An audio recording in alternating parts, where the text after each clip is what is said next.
Na presença do Senhor, Glória a Deus. está adorando em espírito e em verdade. Meus irmãos, abra sua Bíblia do Evangelho de Jesus, segundo escreveu Mateus, capítulo 14, versículo 22. Evangelho de Jesus, segundo escreveu Mateus, capítulo 14, versículo 22. Glória a Deus.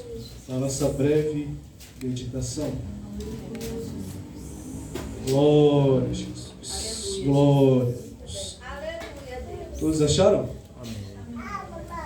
Glória. Está lendo, nós estamos vendo o tempo? Está escrito assim: e logo ordenou Jesus que os seus discípulos entrassem no barco e fossem adiante para outra banda, enquanto despedia a multidão. E despedida a multidão, subiu ao monte para orar à parte. Aleluia. E chegada já tarde, estava ali só. E o barco estava já no meio do mar, açoitado pelas ondas, porque o vento era contrário. Mas à quarta vigília da noite, dirigiu-se Jesus para eles, caminhando por cima do mar. E os discípulos, vendo caminhar sobre o mar, assustaram-se, dizendo: é um fantasma, e gritaram com medo. Jesus, porém, lhes falou logo, dizendo: tende bom ânimo, sou eu, não temais. Respondeu-lhe Pedro e disse: Senhor, se és tu, manda-me ter contigo por cima das águas. E ele disse: vem. E Pedro, descendo do barco, andou sobre as águas para ir ter com Jesus. Mas, sentindo o vento forte, teve medo e, começando a ir para o fundo, clamou, dizendo: Senhor, salva-me. E logo Jesus, estendendo a mão, segurou e disse-lhe: homem de pequena fé, por que duvidaste? E, quando subiram para o barco, acalmou o vento. Pode se assentar, adorando ao Senhor. Glória a Deus, está diante de nós, palavra conhecida, texto clássico de todos, capítulo 14, vai nos falar sobre a morte de João Batista, aquele que veio para preparar o caminho para a vinda do Senhor Jesus Cristo, aquele que junto ao deserto da Judeia estava pregando, aquele que o profeta Isaías anunciou, dizendo que a voz do que clama no deserto. A palavra do Senhor diz que esse João Batista é aquele que diz que prepararia o caminho do Senhor e que endireitaria as veredas. Esse João Batista é aquele que no deserto a sua pregação não é de autoajuda, a sua pregação não é de passar a mão na cabeça, ou seja, não é um evangelho de massagem, mas é um evangelho de mensagem. E observe que no deserto a pregação de João Batista é arrependimento.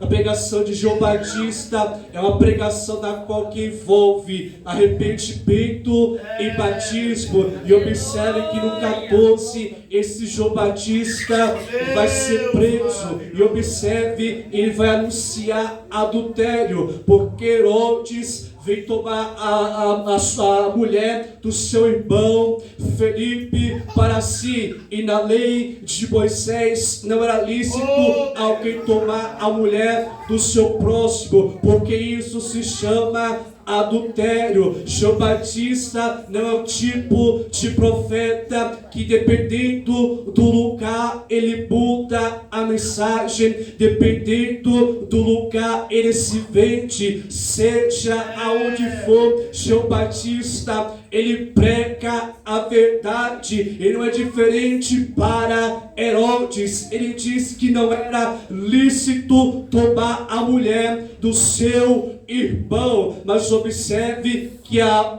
filha de Herodias vai dançar amando de sua mãe na frente de Herodes. E observe que a sua mãe pede a cabeça de João Batista no prato, na bandeja. E observe que Herodes atende aquilo que a filha de Herodias a pede. E observe que vão e decapitam a cabeça de João Batista. E os discípulos de João Batista vem trazer a notícia até Jesus.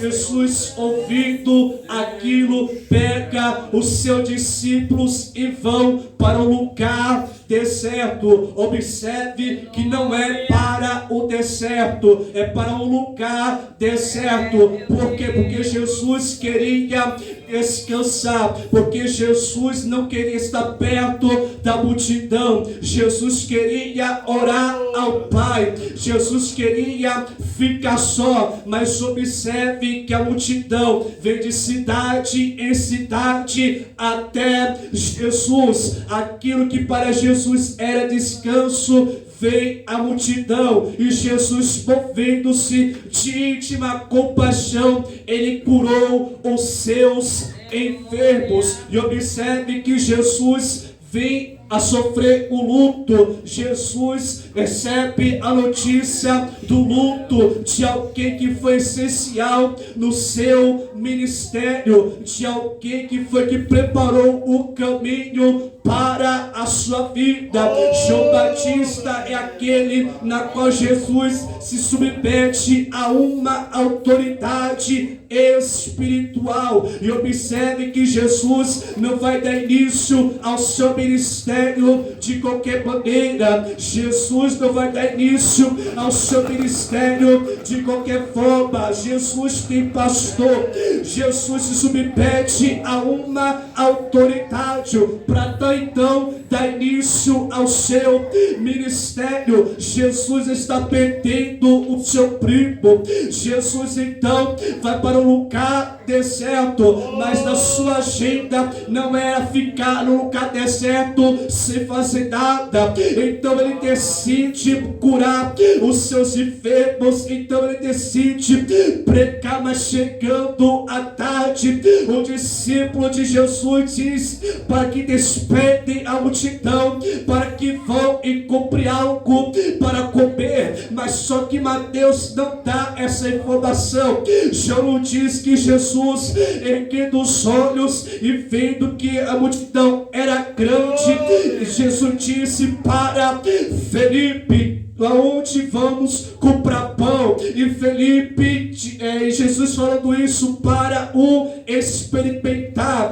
Mas observe que Jesus já sabia o que iria fazer. E veio de André, irmão de Simão Pedro, trazendo um menino com 5 pão e 2 peixes. E observe o que era aquilo tanto para aquela grande multidão de 5 homens, fora mulheres e criança. E observe que aquilo que era impossível para os discípulos era possível para Jesus.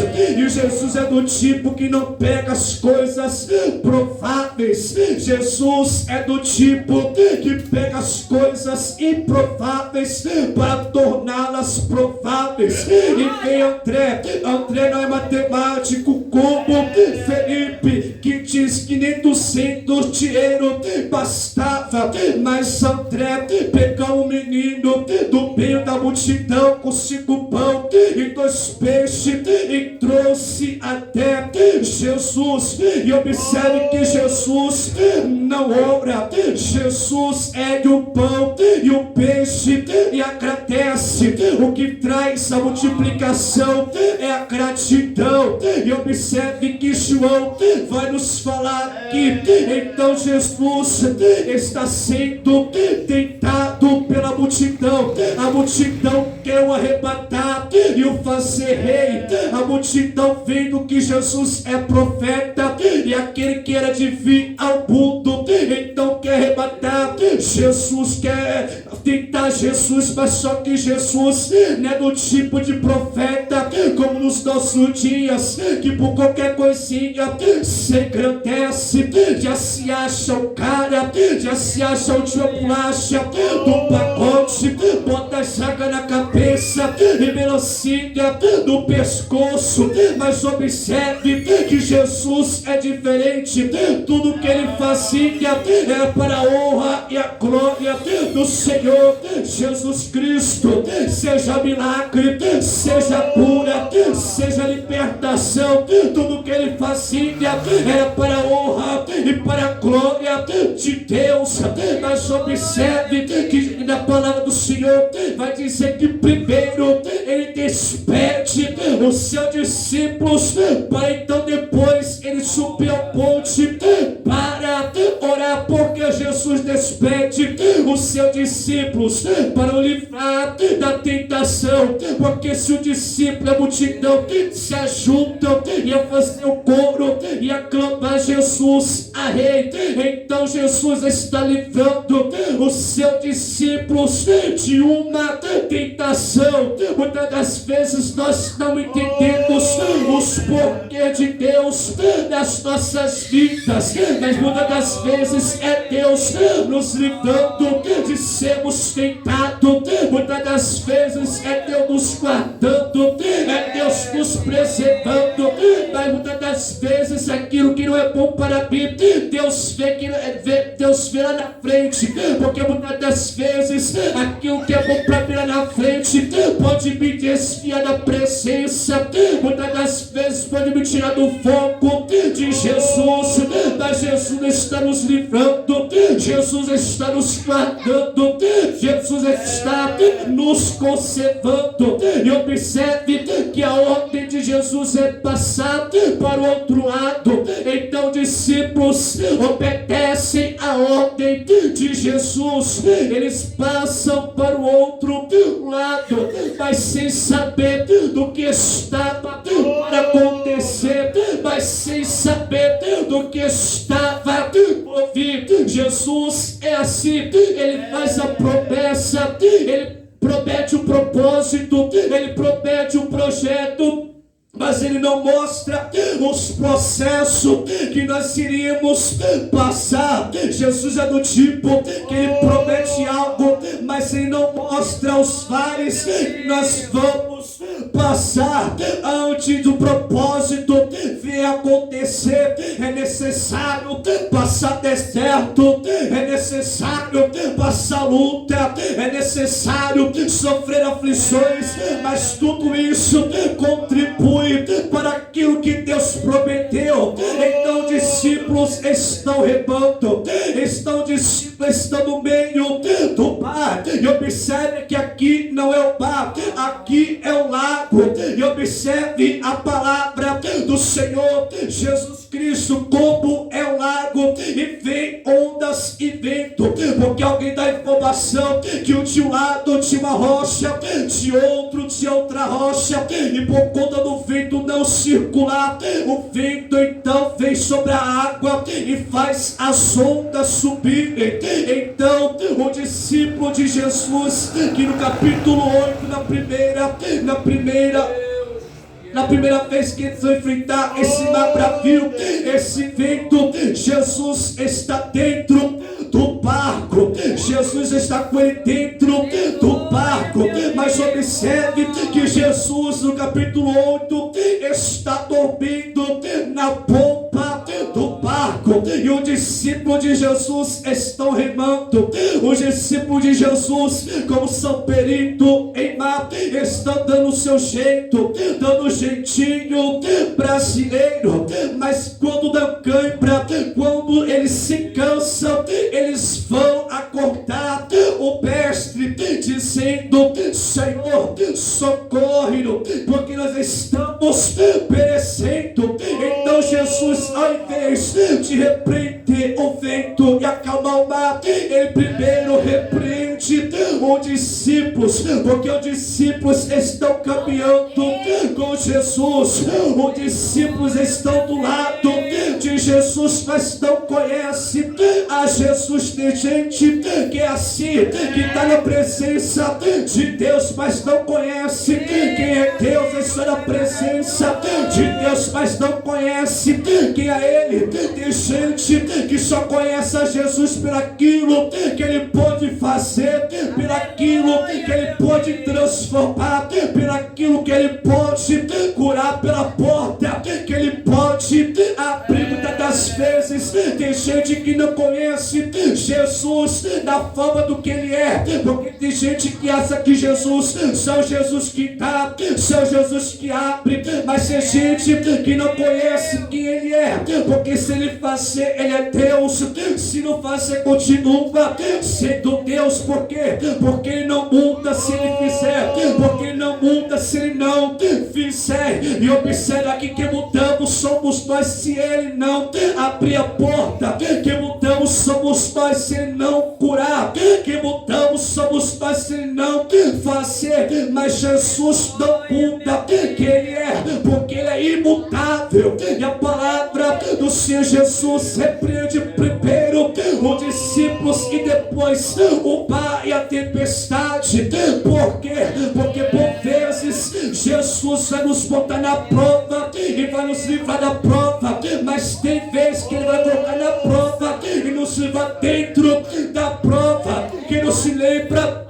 Eu não se lembra de Daniel, foi para a cova, mas Jesus não livrou da cova, livrou dentro da cova. Quem não se lembra de José, foi para o calabouço, mas dentro do calabouço Jesus não o livrou, mas livrou dentro da cisterna. E observe aqui, por vezes Deus vai te colocar dentro do vale, mas não vai te livrar do vale, vai te livrar dentro do vale. Observe a palavra do Senhor, que Jesus subiu ao monte para orar, porque há tanto tempo Ele queria orar, porque há tanto tempo Ele queria buscar o Pai. E observe aqui que Ele não vai orar somente por Ele, Ele vai orar também pelos seus discípulos. Imagino eu, Jesus lá do monte orando, e os discípulos lá sofrendo vento forte, mar bravio assolapando o barco, mas Jesus está orando. E vindo a quarta noite, vai dizer que entre 3 e 6 da manhã, que vê Jesus andando por cima das águas, porque o vento era contrário. Alguém dá informação que por detrás desse vento havia demônios, e vê Jesus andando por cima das águas. Aquilo que os discípulos não conseguiam controlar, aquilo que os discípulos não conseguiam dar jeito, vê Jesus andando por cima. Aquilo que você chama de problema,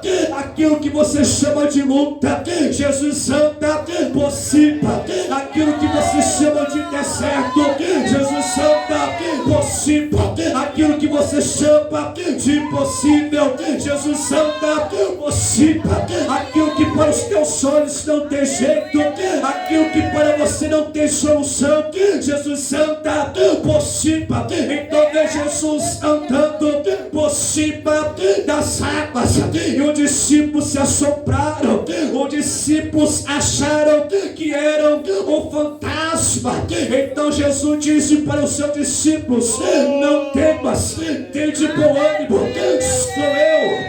Não temas, tende bom ânimo, sou eu. Esse bom ânimo aqui tem o sentido de coragem, esse bom ânimo aqui tem sentido de ser forte. Então vem Pedro, alguém do barco imaginou dizendo: lá vai o amostrado, lá vai o que quer se aparecer. Mas Pedro é do tipo que tem coragem, porque Pedro prefere morrer no barco do que morrer no barco tentando. Então vem Pedro andando por cima das águas, enquanto Pedro está com seus olhos fixados em Jesus. Pedro está caminhando por cima cima das águas, como no Salmos 121. O nosso socorro não vem do lado e nem do outro. O nosso socorro vem do céu. O nosso socorro vem daquele que fez os céus e a terra. E quando Pedro está caminhando, olhando para Jesus, Pedro está por cima das águas. Mas quando bate o vento, imagina eu, Pedro, olhando para o lado, ele pede a visão de Jesus e começa a afundar. Tem gente que assim está caminhando, está indo bem, mas por um deslize, que olha para a luta, que olha para a provação que está passando, começa a vir o desânimo, começa a se abater, não quer orar mais, não quer buscar mais, não quer buscar mais a presença de Deus na madrugada, não quer buscar Deus na madrugada, na consagração. Mas observe aqui, enquanto os teus olhos estiver em Jesus, pode vento soprar, pode onda se levantar, pode capeta se levantar, pode vir diabo, pode vir demônio. Enquanto os teus olhos estiverem em Jesus, diabo não te para, luta não te para, as aflições não te para, gigante não te para, pode vir leão que não te para. Observe aqui, enquanto os teus olhos estiver focado em Jesus, pode vir o que vier, você continua andando por cima das águas. Mas observe aqui que quando Pedro se afunda, Jesus não chama de Pedro de medroso, de covarde, mas observe aqui que Jesus ergue a mão, pega na mão de Pedro e puxa para cima. Vivemos no tempo presente que tem gente que prefere apontar quem caiu, tem gente que prefere apontar quem está desanimado, quem está prostrado, ao invés de aprender com o mestre, estender a mão e levantar, prefere pisar por cima, prefere apontar o dedo, prefere falar mal, porque tem gente que é do tipo que só dá pitaco, que só fala, que só acusa. Mas Jesus é do tipo que não vê aquilo que cometemos, mas é a gente lá na frente. Jesus é do tipo que não vê, não se importa com os nossos defeitos, ele se importa com quem poderíamos ser nas suas mãos. E observe aqui que Pedro levou isso para a sua vida. Quem não se lembra do coxo na porta, porque não se lembra do coxo na porta formosa, lá vem Pedro e João, e Pedro dizendo: não tenho prata, não tenho ouro. Então Pedro ergue as mãos e levanta, e o coxo fica de pé e começa a pular, começa a andar. E observe aqui que Pedro levou isso para a sua vida. Palavras chamam atenção, mas exemplo arrasta, porque não adianta falar muito, não adianta ter palavras bonitas se a atitude é contrária daquilo que te diz. Vivemos um tempo assim, que tem gente que fala bem, que tem gente que canta bem, tem gente que prega bem, mas a atitude é contrária, a atitude é séria, na ação é séria, com palavras é sei, mas na atitude é séria, porque não adianta falar bem, não adianta falar bem, não adianta ter conhecimento, mas se na ação se pratica tudo ao contrário. É necessário que nós não viemos ser juiz, nós viemos ser como Jesus, estender a mão porque está caindo. Então Jesus levanta Pedro e está dentro do barco junto com Pedro, para só depois acalmar a tempestade, para só depois acalmar o vento. Por vezes Jesus vai nos acalmar, mas por vezes Ele vai nos deixar passar por situações de adversidade. E observe aqui, se Jesus dissesse para os discípulos: vocês vão passar por tempestade, vocês vão passar por vento forte, vocês vão passar antes de chegar do outro lado por todo esse processo, acredito que os discípulos estavam no pé, mas só que Jesus é do tipo que revela a promessa, mas não revela o processo, porque até o próprio Jesus, antes de começar o seu ministério, primeiro vai para o Jordão e depois o Espírito o leva para o deserto. Para quê? Para ser tentado 40 dias e 40 noites. Muitas das vezes, antes de Deus cumprir algo na minha e na sua vida, é necessário vale, é necessário aprovação, é necessário afronta, é necessário que o gigante se levanta, é necessário que alguém aponte e diga que não vai ter jeito, e diga que você não tem jeito. Quem é teu padrinho? Quem está te patrocinando? Olha para o seu cenário, olha de onde você veio, mas só que Jesus é do tipo que pega as coisas que não são para confundir as que são. Jesus pega as coisas firmes e improváveis. Jesus é do tipo que não trabalha com as prováveis, porque se fosse assim, Davi, cuidador de ovelha, não se tornaria rei. Se fosse assim, Gideão com 300 não venceria, porque se fosse assim, José, filho de Jacó, hebreu, não se tornaria governador, de escravo a governador. E observe aqui, olhando de onde você veio, olhando para a sua família, olhando para a sua casa, você acha que é impossível de Deus fazer algo na sua vida, na sua família, no seu casamento, mas só que você olhando para a palavra, Jesus é do tipo que torna as coisas improváveis prováveis, porque se fosse assim, frutos do improvável não nasceria. Que não se lembra de Isaac, que não se lembra de Samuel, que não se lembra deles, que era fruto do improvável. Mas Jesus é do tipo que pega as coisas que não são para transformar em algo útil para a sua obra. Nesta noite, encerrando esta palavra, a palavra é que os discípulos estão primeiro debaixo de uma ordem, segundo debaixo de obediência, terceiro debaixo de uma palavra. E observe aqui que eles estão obedecendo a ordem dada por Jesus, mas há quem diga que obedecer te levará por pastos verdejantes. Nem sempre a obediência te levará por pastos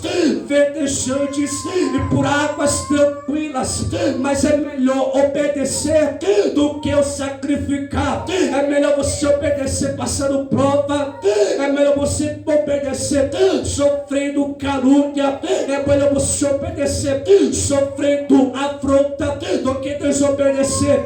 Enquanto você está obedecendo, Deus está gerando algo na sua vida. Enquanto você está obedecendo, como Davi é o que? Segundo o coração de Deus, porque ele é obediente. Mas Saul era aquele tipo que acha que é rei e pode fazer tudo, pode desobedecer. A partir do momento que você obedece hoje você pode não estar vendo nada, mas lá na frente você vai colher os frutos da sua obediência.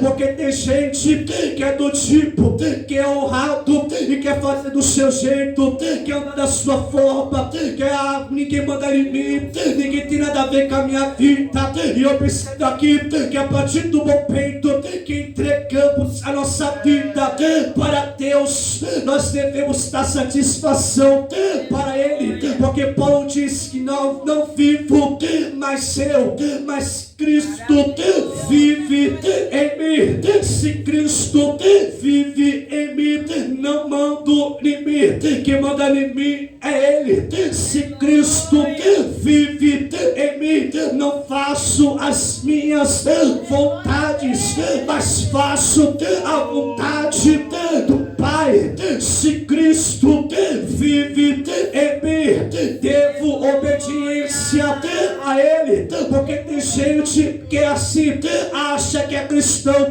com atitude de ímpio. Tem gente que é cristão, mas é pior do que o ímpio. Tem gente que é cristão, acha que ele pode fazer do jeito dele, da forma dele, como ele quer, do jeito que ele quer. Mas a partir do momento que você se põe na posição que Deus quer, a partir do momento que você faz do jeito que Deus quer, você colherá os frutos. Porque tem gente que é assim, quer plantar limão e quer colher laranja. Tem gente que quer plantar cebola e que quer colher manga. O que você planta, você irá colher. Se você plantou alguma coisa hoje de ruim, não espere nada de bom para o seu futuro. Se o que você planta, você colherá. E eu agradeço a minha oportunidade e as palmas para o Senhor Jesus.